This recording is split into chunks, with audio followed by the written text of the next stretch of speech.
Ryan Poles stays active in going out and trading for Chris Williams from the Cleveland Browns. We're going to talk about it all and more, but first, we got to play that intro. Chicago Bears Central, your number one place for all Chicago Bears news and content.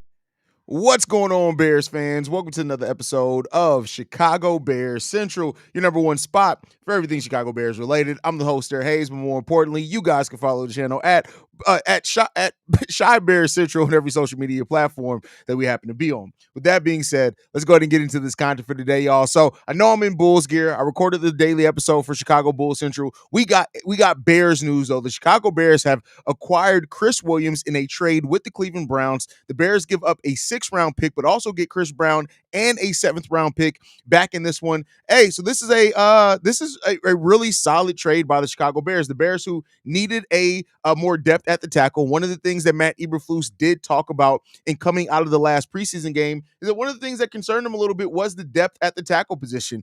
We didn't really have kind of the players that we had hoped to step up. A player like Keith Randolph Jr., who we brought in from as an undrafted free agent, never really kind of stood out for the Chicago Bears in that preseason period. So that left the Bears needing to do something. So they went ahead, decided to make a trade for this defensive tackle in Chris Williams, and we'll see what he can bring to the table. It's at the depth move, right? You're not looking for too much other than it being a depth piece. That is what they're bringing him in here for, and hopefully he's able to strive at that position and bring a little bit of extra depth for the Chicago Bears, who that's all they're looking for, right? They have their two starting defensive tackles in Andrew Billings and Javon Dexter, but one of the things that we've said very oftenly that Ryan Poles is doing is he's aggressive, right? So in the last couple of days, basically since the last preseason game we just played on Thursday, we've went out and traded for a defensive end in Darrell Taylor, who's going to be another depth piece, was probably going to get an opportunity to compete for that starting defensive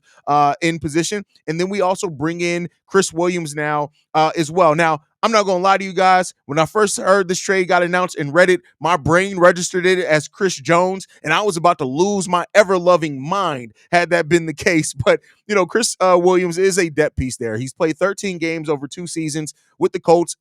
With that time, he registered 6 tackles. He's 6'2", 302 pounds. And this is a guy who, it is what it is. Matt Eberflus was the defensive coordinator of the Colts when he was there. So, it is what that is. He spent last season with the Chiefs and with the Browns. So we're going to be able to see what he can bring to this squad. Again, not trying to overstate what this is or anything like that, but it is another solid acquisition by Ryan Poles to show that Poles is not done, right? And that's the thing that we continue to see every offseason since Ryan Poles has been here.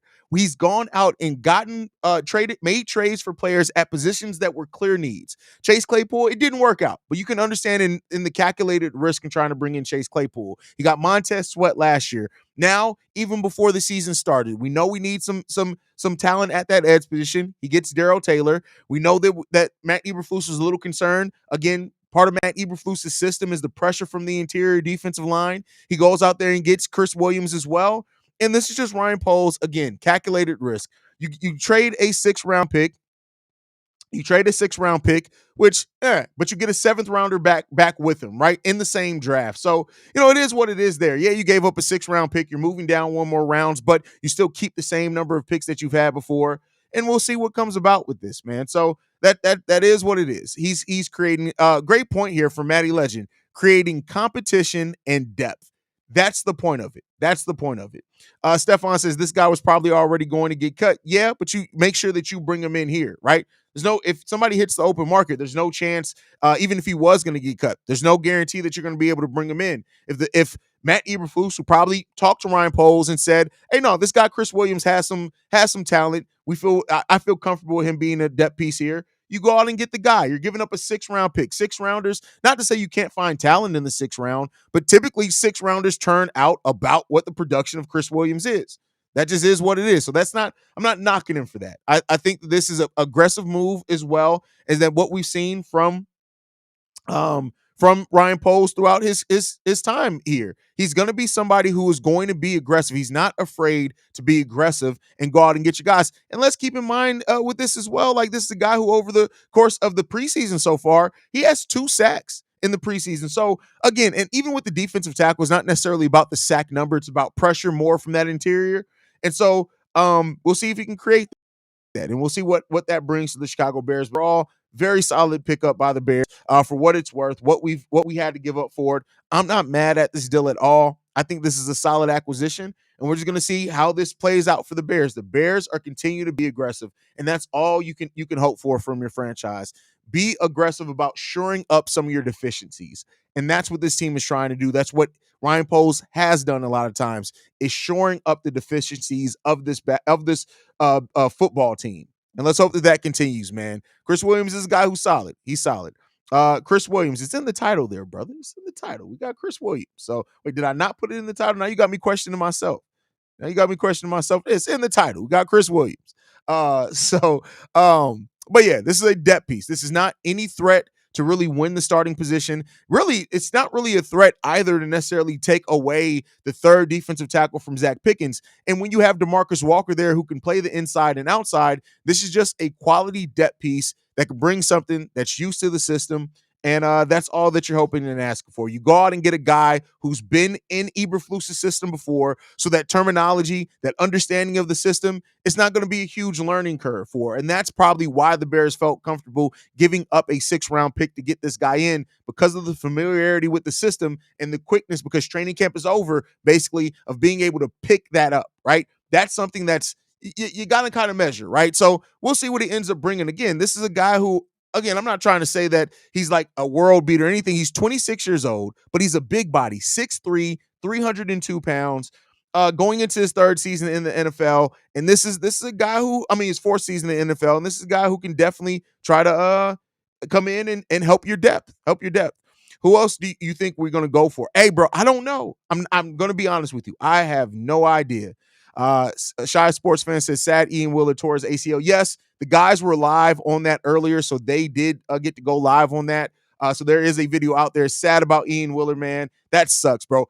Hard Knocks is going to have a hell of a storyline for that, but it really does suck about Ian Wheeler, because I was hopeful that he was going to be able to make the team, man. But, it is what it is when it comes down to that. Pretty much ensures that Velus Jones Jr. is going to make the team. Yeah, definitely. Do you think he can bring a Andrew Billings like value? I don't know if that, like, again, Andrew Billings did come in and played much better than, like, if you go back to that when we brought in Andrew Billings, it's like, oh, it's a solid signing, but he was much better, especially after getting Montez Sweat. And that's the thing that you never quite know, right? Is how somebody's going to be in your team, because the specific makeup of your roster. So I'll say this, like, depending on who Chris Williams spends his time out there on the field with, if he's out there at times with Dexter, with Booker, with Montez Sweat, and he's coming in for like an Andrew Billings, you never know what he's going to be able to bring, because this is a guy who, like, has never really played with that type of talent consistently. So we'll see, man. We need O-line help. They get injured too often.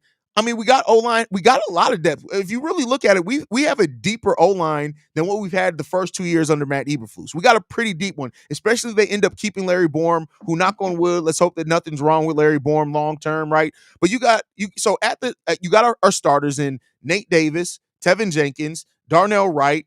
Who am I missing? Braxton Jones and Coach Coleman Shelton. And then coming off his depth, you got J. Tyree Carter, Larry Borom, who've been solid in areas before. You got Jake Curran, you got Matt Pryor, and Kieran Amagaje now, who's fully healthy, and he got out there a couple of snaps in the last preseason game. And I think I'm still missing a couple of people. So we got depth. Now, we don't have the name depth that you look for, but we got some depth there. Avante Collins still has a chance to make this roster as well. So I think we have more depth than what people are kind of equating the Bears to have. It's just, how does this offensive line stay together, right? That's the thing that you have some questions. But one thing as well, and I don't know if the guys talked about this, but since I'm live, I'll go ahead and talk about this, is that with Ian Wheeler getting this ACL surgery, this has allowed the Bears to put him on IR. So another team is not going to be able to swipe Ian Wheeler from the Bears this offseason. So make sure you guys remember that. So now that they can place Ian Wheeler on IR,